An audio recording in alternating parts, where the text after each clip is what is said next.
Welcome back to Just Chattin'. And this is the series of videos we do on Thursdays and Sunday evenings. We do this just for our own entertainment. So today I am going to touch on three separate and largely unrelated issues, because if I don't start doubling up on these, I'm just going to get so far behind that, it'll be 2 years from now before I'm getting to what's happening today. The reason for this, of course, is Nutmeg and her ginger sock puppet cannot keep their little traps shut for more than like 20 minutes without their little heads exploding. So no matter what happens, every time you turn around, something new is being thrown out there. And in this case, three items, we're going to take a look at them. I'm still going to do my best to keep this video within our standard half-hour framework. I have no desire to tax your patience by running on much beyond half an hour. I know what it's like. Believe me, I have a life too. All right, I know you don't believe that, do you? Shame on you. We'll be back and we'll get started.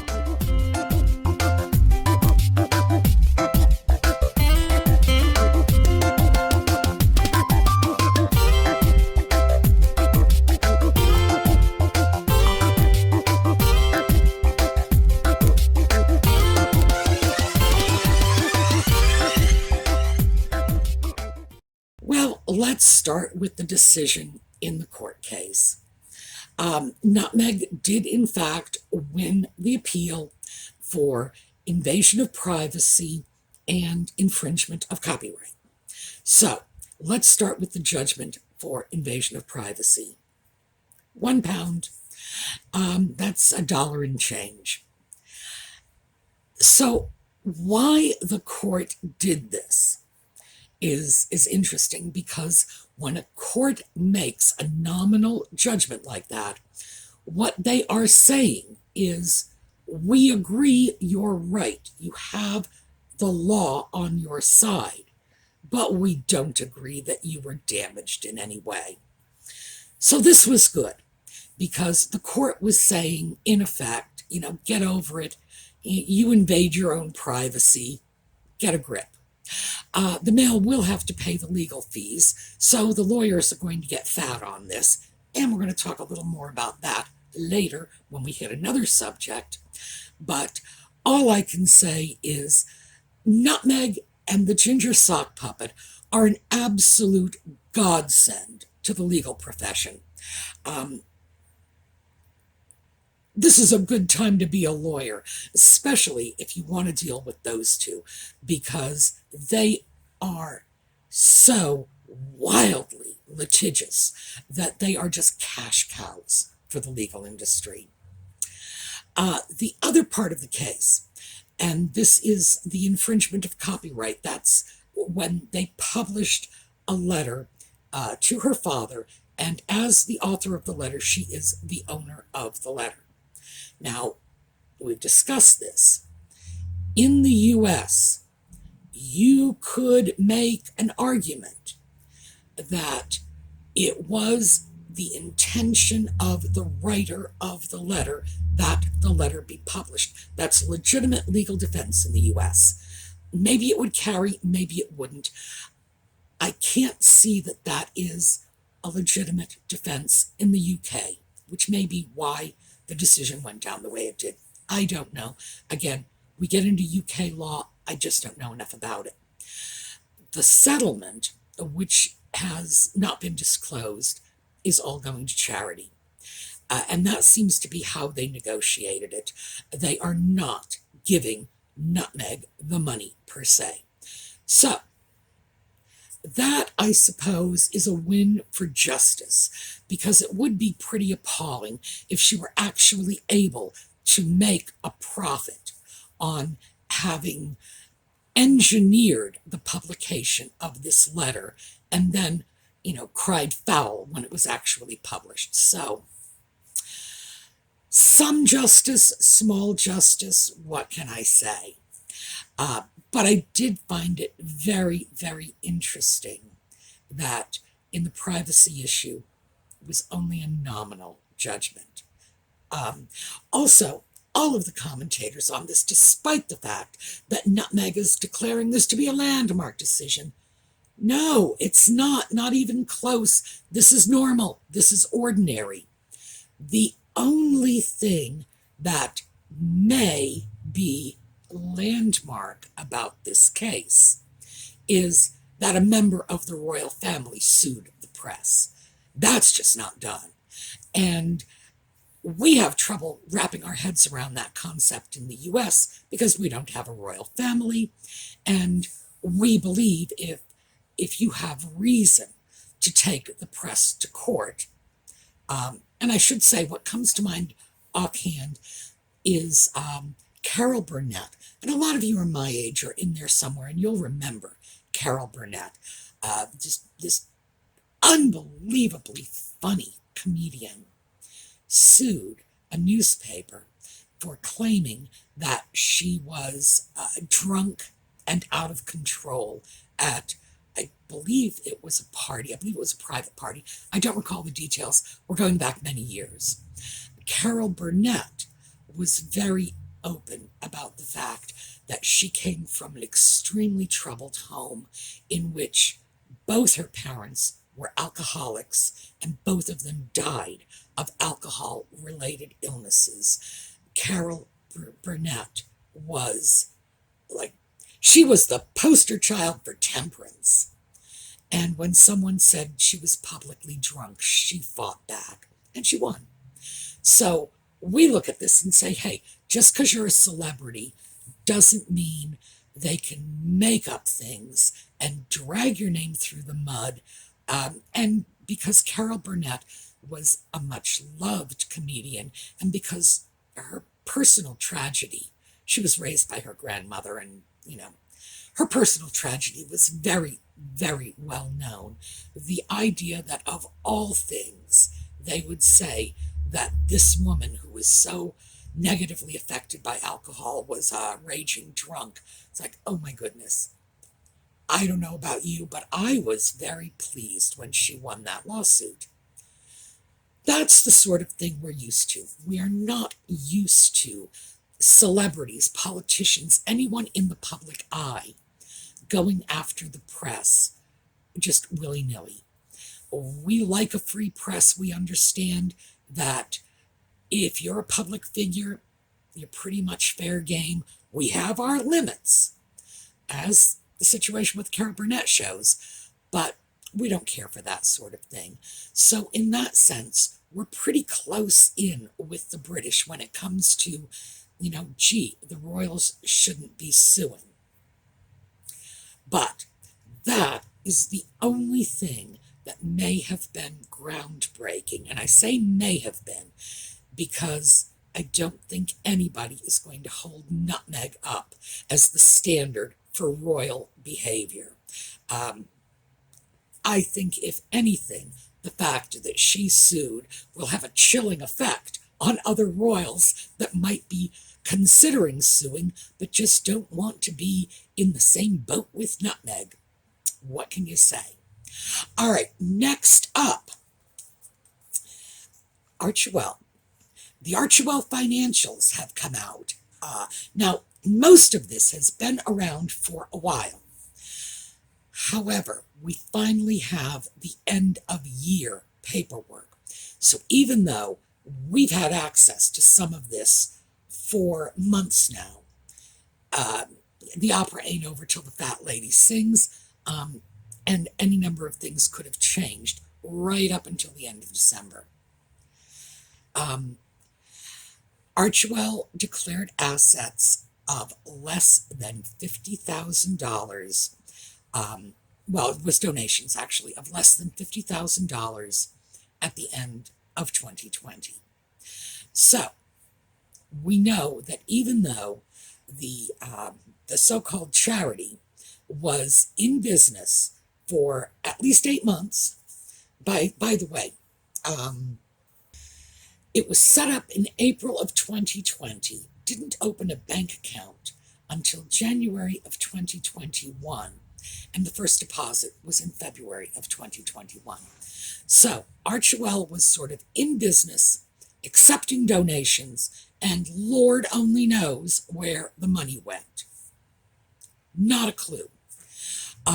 This is a little troubling, but given the whole picture that's come out of this, it's relatively minor compared to some of the other stuff. So let's look at this. I'll try to make some sense out of the numbers for you. We start off, so let's just do this chronologically. We start off with Sussex Royal. That was the charity Nutmeg and the Sock Puppet established while they were still in the UK in July 2019.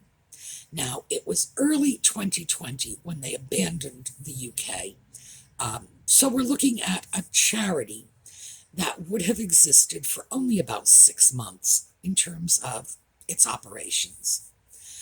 The money that went into Sussex Royal came from the separation of a previous charitable concern that Nutmeg and the Sock Puppet were involved in with William and Catherine, and they split the money 50-50. William and Catherine kept their portion of the money, which, as we all know, went to numerous good causes, is still getting money, and, I don't think any of us have any question in our minds about William and Catherine's appropriate use of charitable funds. So we're just going to walk away from that. Okay. And we're going to focus on the other half of the money. The money that went to Sussex Royal was $380,000. I'm using dollars. No offense to our friends overseas, but using US dollars because we're eventually going to have to do conversions. So $380,000 in Sussex Royal. Sussex Royal subsequently changed its name to MWX Foundation. Not a clue in the world what that means and where those initials came from. But that's when they stopped being Sussex Royal, they became something else. And what they did with these assets was they pledged a grant of $287,000. We've got 100,000, almost 100,000, still tucked away somewhere, that went to a not-for-profit company. This not-for-profit company is apparently Harry's Travelist Company. And they have received the $181,000, and obviously there's still another $100,000, which is to be turned over to Harry's private company. Whoa. Now, keep in mind, this is money that was donated to charity, okay? And the money is being taken from charity. This is donor money. This is not Nutmeg's money. This is not the Sock Puppet's money. They didn't earn this. Charitable donations taken and transferred over to a not-for-profit, which is not a charity. It is a privately owned company. This is the personal property of the Sock Puppet. And apparently he's already gotten $181,000 of the $287 that was supposed to be transferred over to his company. Holy guacamole. Now, let me point out, this is apparently not illegal. It's shady as all get out, but it's not illegal. When you give money to a charity, they can pretty much do what they want to do with it. which is why you should always be extremely careful about where you spend your charitable dollars. You need to know it's going to the people you want it to go to. And in this case, it's Travelist. So I pulled down Travelist's, what they're calling their annual report for 2020. Now, this is all about sustainable travel, and 2020, most of us spent much of the year on lockdown. International travel was, I'm not going to say it was shut down completely, but it was so restricted, it was a joke. And so their annual report reads like a puff brochure, reads like an investment brochure, frankly. If you're interested in it, I got that, and I would be more than happy to share it with you and go through details with you. However, I can give you the haiku version right now. It's nothing but word salad. It's nothing but a lot of babbling BS about how they are going to redefine travel in the 21st century as compassionate and eco-friendly and whatever by people who travel everywhere they go in fleets of SUVs and on private jets. I'm going to leave you to deal with the disconnect there because it just sort of leaves me shaking my head. The troubling part is, let me say this again, donor money given to a charity that at the time was being handled jointly by William and Catherine and Nutmeg and the Sock Puppet. Half those donations are now in the hands of a company that is Harry's personal property. And I just said half, and that's not actually true, because it looks like Harry's gotten to date about half of the company's assets. He will get another quarter. But let's talk about where that final quarter is going.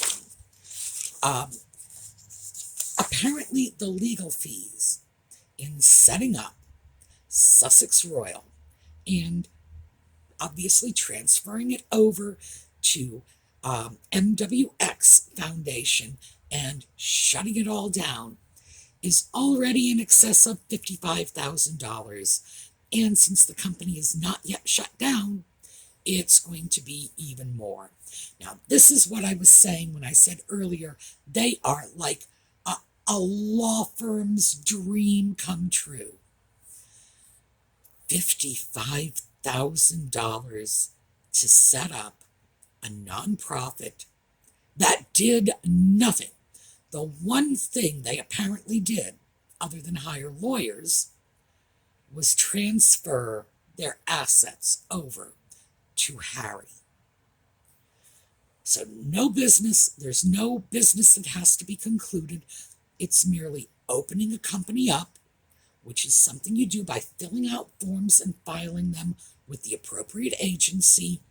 And any law firm that does this for a living, that sets up nonprofits, already has all those forms templated in their files. Believe me, within their first year of operation, they've got everything covered. You want to set up a company, they pull a form out of a file and then just customize it for you. This is work that is usually done by secretaries, frankly, paralegals if they're being, really snazzy about it, and a lawyer just signs off on it. What we are talking about is an afternoon's work for any respectable law firm. So, not a bad job if you could lay your hands on it. $55,000. The legal fees are, in my opinion, extortionate. But this is what happens when it's other people's money you're spending. Now, this whole situation was investigated in the UK. and it was determined that it was all within the law. Now, I have no doubt of that. It's not illegal to pay lawyers a great deal of money to set up a company. It is not illegal to pay lawyers a great deal of money to shut down a company. There's the cost of the legal fees is in no way going to be a criminal offense. It's sleazy, it's shady, but it's perfectly legal. So, yeah, all above the books. Nevertheless, we're talking about $55,000 of money that was donated for charitable purposes that was used, and that's 55 to date. The company is not shut down yet. That means that, the clock is still ticking on that money. The very idea that someone would give this money for a charity and then it ends up in, and picture this, a lawyer standing in front of his mansion next to his Mercedes, and somebody says, please make a charitable donation to help this poor fellow get out of his indigent circumstances. Would anyone give you money? No, of course not, but that's what they ended up doing. The people, we've got to assume that some, if not, in fact, many of them, were not wealthy people, just kind-hearted people giving to charity in the hopes that their kindness would pay dividends somewhere down the road for someone in need, right? You really think what they thought they were doing was filling the pockets of wealthy attorneys? No, of course not. So, we've still got 100,000 left in the account. Remember, it was 380,000 they started off with. 287,000 is going to Harry's company. Got 181,000. Another 100,000 will be going over. That's still 100,000. So, half of that's already gone to legal fees. It is very likely that the other half is earmarked for legal fees, that by the time the smoke clears, you will find that the attorneys have billed out, if not $100,000, very close to it. And why not? They're the ones who see the money. They know it's there.